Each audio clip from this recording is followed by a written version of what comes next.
more on the US-China trade talks now with Britt Clennett, who joins us now from Beijing. Hi, Britt. As I mentioned, Steve Mnuchin said the talks were productive, but we've heard all this before. What is likely to come out of these discussions?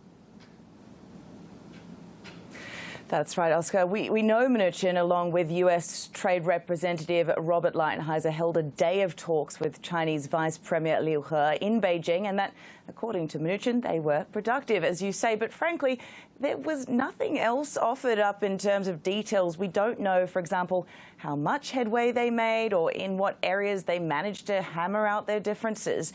Cautious optimism appears to be the phrase you tend to hear again and again when describing these ongoing discussions, these efforts to resolve a rather damaging dispute over trade.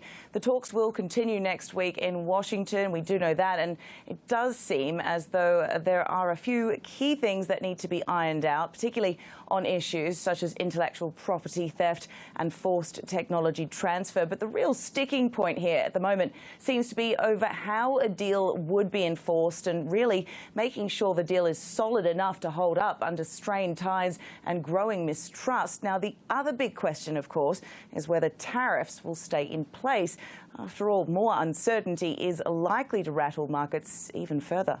It sure will. Now, as we know, this trade war has been dragging on for more than a year now. What overall impact has this dispute had on the world's two largest economies?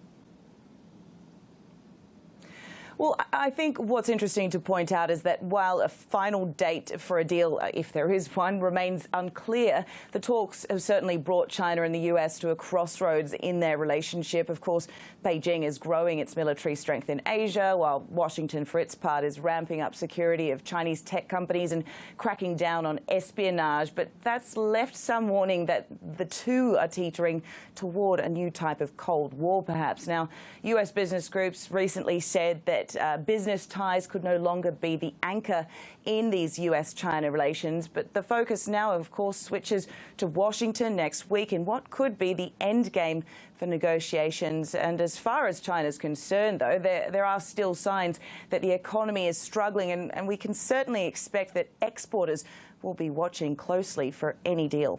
Yes, as we will as well. Britt Clennett in Beijing, thanks so much for that update.